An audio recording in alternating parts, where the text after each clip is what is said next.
الحمدللہ ولی وسلام علی نبی وبعد۔ آج 23 مارچ 2024 میں اور آپ موجود ہیں۔ جب بھی 23 مارچ کا دن آتا ہے وطن عزیز پاکستان میں، اس دن کو یوم پاکستان کے نام اور عنوان سے منایا جاتا ہے۔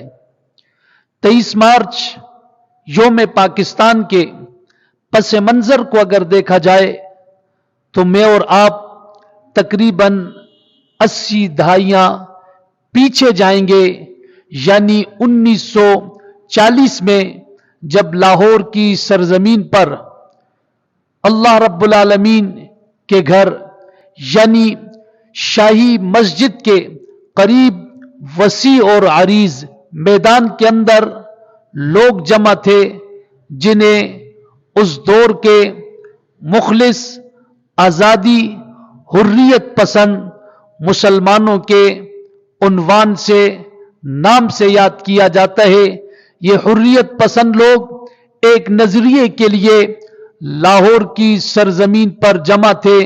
وہ نظریہ یہ تھا کہ ملک خداداد ہمیں حاصل ہو جائے، جس ملک خداداد میں ہم اسلامی نظریات اور اسلامی آئین اور قانون کے تحت زندگی اپنی بسر کر سکیں۔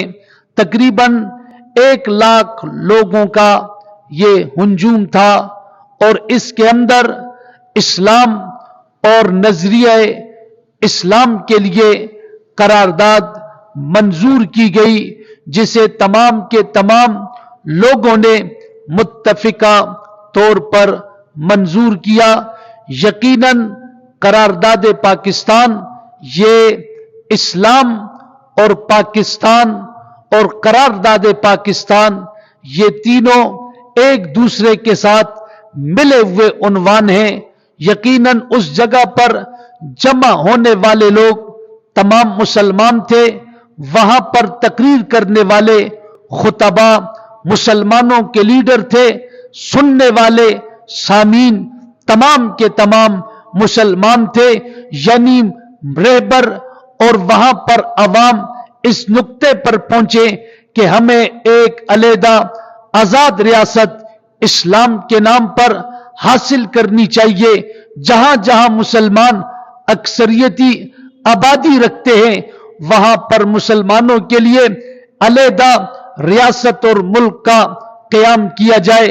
گرامی قدر حاضرین اور سامعین، 7 سال کے قلیل عرصے کے اندر بالآخر مسلمان 1947 میں وطن عزیز پاکستان کو بنانے اور پاکستان کے حصول کے اندر کامیاب ہوئے۔ یہ اللہ رب العالمین کی وہ نعمت اور تحفہ تھا کہ یہ ملک ہمیں 27 رمضان المبارک کے اندر رب کی عطا سے یہ ملک ہمیں عطا ہوا۔ گرامی قدر اس وقت مسلمان، چاہے وہ مشرقی مسلمان ہو، چاہے وہ مغربی پاکستان کے مسلمان ہو، تمام کے تمام کو ایک نقطے نے وحدت کے اندر، اتحاد کے اندر پرویا ہوا تھا، جوڑا ہوا تھا، انہیں منظم کیا ہوا تھا۔ وہ نقطہ لا الہ الا اللہ تھا، وہ نقطہ اسلام کا نقطہ تھا، وہ نقطہ اللہ رب العالمین کے دین کا نقطہ تھا۔ یقیناً قومیں الگ تھی، بنگال کے لوگ الگ تھے اور پاکستان کے موجودہ جو پاکستان یعنی جسے مغربی پاکستان کہا جاتا ہے، یہاں پر رہنے والے مسلمانوں کی قوم اور قبیلے الگ تھے، لیکن انہیں جس چیز نے اتحاد کے اندر، محبت کے اندر، بھائی چارگی کے اندر جمع کیا تھا وہ اسلام کا نظریہ تھا، وہ کلمے کا نظریہ تھا۔ یقیناً جیسے جیسے میں اور آپ اسلامی نظریات سے دور ہوتے چلے گئے، ہمارے دل بھی ایک دوسرے سے دور ہوتے چلے گئے، جیسے کہ کلمے کے مقاصد سے دور ہوتے چلے گئے، ہمارے دل بھی ایک دوسرے سے دور ہوتے چلے گئے۔ وہ اتحاد وہ اتفاق کمزور پڑتا رہا. میں یہ نہیں کہتا کہ بنگلہ دیش ہم سے کیوں جدا ہوا، محرکات کیا تھے، سیاسی طور پر کمزوریاں کیا تھی، لیکن یہ بات بھی ضرور کہوں گا کہ ان میں ایک کمزوری ہماری یہ بھی تھی کہ جس مقصد کے لیے وطن حاصل کیا تھا، جس نظریے کے لیے اتحاد کیا تھا، اتفاق کیا تھا، وہ نظریہ اسلام کا نظریہ تھا. یقیناً جیسے اس میں کمزوری آتی چلی گئی، ہمارے دل دور ہوتے چلے گئے. لہذا موجودہ آج کے اس دور کے اندر، آج کے اس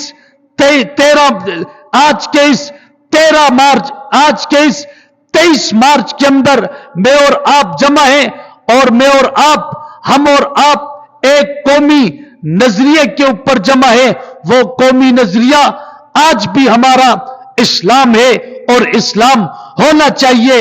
اگر میں نے اور آپ نے اسلامی نظریے کے لیے جد و جہد چھوڑ دی اور ان حکمرانوں کو اسلامی نظریے پر چلانے کے لیے اگر میں نے اور آپ نے آواز بلند نہ کی، تو یقیناً میں اور آپ قومیتوں کے اندر تقسیم ہو جائیں گے، صوبوں کے اندر تقسیم ہو جائیں گے، لسانیات کے اندر تقسیم ہو جائیں گے، رنگ اور صورت کے اندر تقسیم ہو جائیں گے. یہ تقسیم مجھے اور آپ کو اتحاد سے، اتفاق سے، تنظیم سے، نظم سے دور کر دے گی، جس کا لازمی نتیجہ یہ ہوگا کہ ہمارے دل، ہمارا اتحاد وہ پارا پارا ہو جائے گا.